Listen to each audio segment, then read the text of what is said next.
Hello ladies and gentlemen, Assalamu alaikum and a very good evening. This is me Mirza Sadman Samit welcoming you all to Gurukul Live, and today we're going to review the final match of the Asia Cup between Pakistan and Sri Lanka. Remember, yesterday we had posted a preview video and the question was who is going to lift the beautiful looking silverware, right? Was it going to be Pakistan or was it going to be Sri Lanka? Remember, if Pakistan had won, it would have been their third title, and if it was Sri Lanka, it would have been their sixth title. In the end, it was Sri Lanka. Sri Lanka came into the game with a hot streak behind them. They had won 4 games in a row and they were definitely the hot favorite side. And in the end, it was Sri Lanka who went on to lift the silverware. Now, let's have a look back at the key moments, the moments that decided the final, the key moments that decided the destination of the Asia Cup.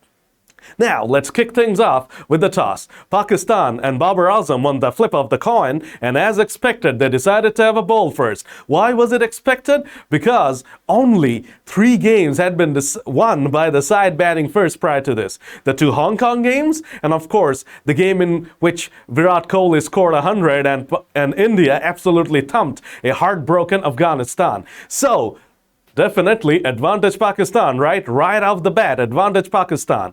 Now, Naseem Shah, the superstar fast bowler, the searing quick, running in and rattling the stumps of Kushal Mendis with an absolutely unplayable in-swinger. What an amazing start, right, for Pakistan? Golden duck for Kushal Mendis, and the Nissanka-Mendis partnership fails to fire. I was talking about it in depth during my video yesterday that the 2 opening partnerships could end up deciding the final. Of course, we had Babar Azam and Mohammad Rizwan for Pakistan, who generally take their time and they explode later on. But Kushal Mendis and Pathum Nissanka had been following a completely different template. They go out and they just express themselves, they just play their shots. So, Kushal Mendis down, first ball, Naseem Shah with a fantastic strike, advantage Pakistan. Then Haris Rauf steams in and he's absolutely delivering thunderbolts, right?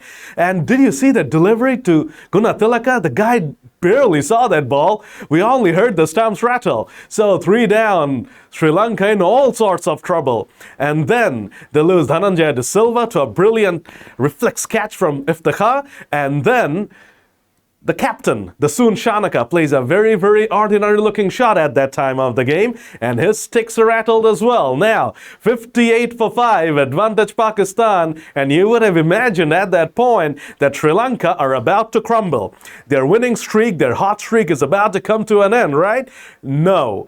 Wanindu Hasaranga, I had talked about this guy yesterday, right? He loves Pakistan. It was mainly about his bowling. He had picked up 11 wickets in his previous 4 outings against Pakistan. But now it was his turn to show his prowess with the bat in hand, and he definitely did, cracking a very, very important 36-run innings and partnering with Bhanuka Rajapaksa, and that 50-run partnership came at the rate of knots, and that gave Sri Lanka hope. But Hasaranga was dismissed. By who? Once again, that guy, Haris Rauf, delivering another very good delivery outside off. Hasaranga chased it and he nicked it to Mohammad Rizwan, and he took the catch and he was over the moon. And Pakistan were back in command, right? But there's another twist on the plot here. Rajapaksa was still out there, right? And he had Chamika Karunaratne to give him company. And once again, these 2 steal the show. Mainly, it was the Rajapaksa show. Of course, you guys remember that flick, that subtle-looking flick he played against Naseem Shah for a sixer, and the last 2 balls of this innings, they were on 160. And Russell Arnold was continuously talking about Sri Lanka needs to get up to 170, 170, 170. So here we go, the last 2 balls, 10 runs needed to get up to 170. Can they do it? Rajapaksa gets a boundary, 164, 6 runs needed of the final ball to get up to 170. What an amazing shot over the covers, and it is a sixer, and it's 170, and Rajapaksa finishes off 71 unbeaten of just 46 deliveries on the grandest stage possible. On the Asia Cup final, Rajapaksha proves why he's such a highly rated talent. So Sri Lanka recover from 58 for 5 to 170. Remember, after 10 overs, they were 67 for 5. And after the 20, they end up with 170 for just 6. So now Pakistan, they need to chase down 171 in the final. Runs on the board. Always gonna be pressure. Now, the question was, can the Babar Azam-Rizwan partnership fire?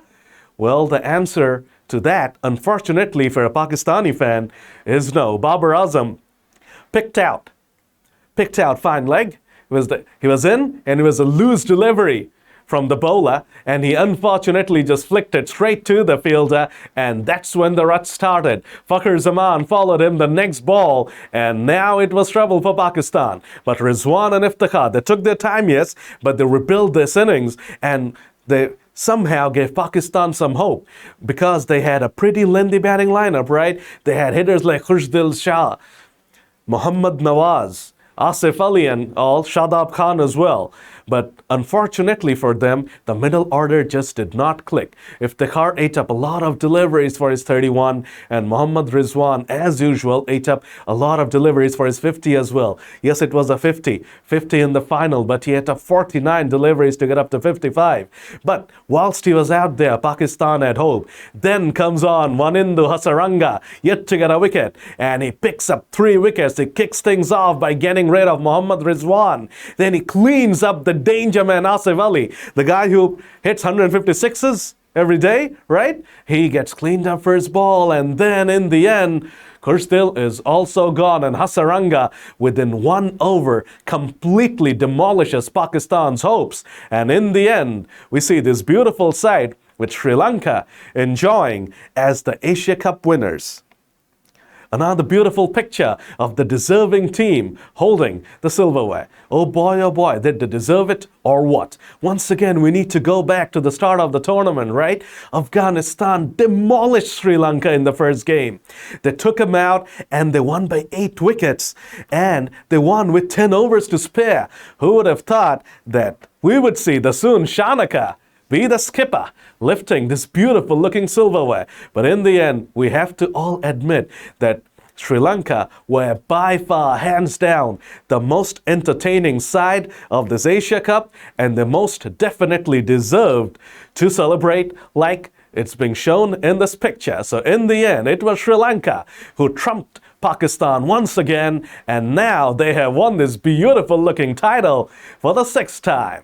Now, the important factor to remember is Sri Lanka are on fire. They're on a hot streak, yes, but they will still need to qualify to get to the World T20 in Australia. I'm pretty sure they're going to pass that hurdle easily, and the way they're playing, the batting lineup they have, the spinners they have, and also their fast bowling battery has proven to be good. I'm pretty sure that they can be a handful in those conditions as well. So once again, a wonderful final, a thriller of a game. Of course, it did not go down to the wire like we had expected, but at 58 for 5, Sri Lanka were down and out. Then they threw a counter punch through Hasaranga, and Rajapaksha posted 170.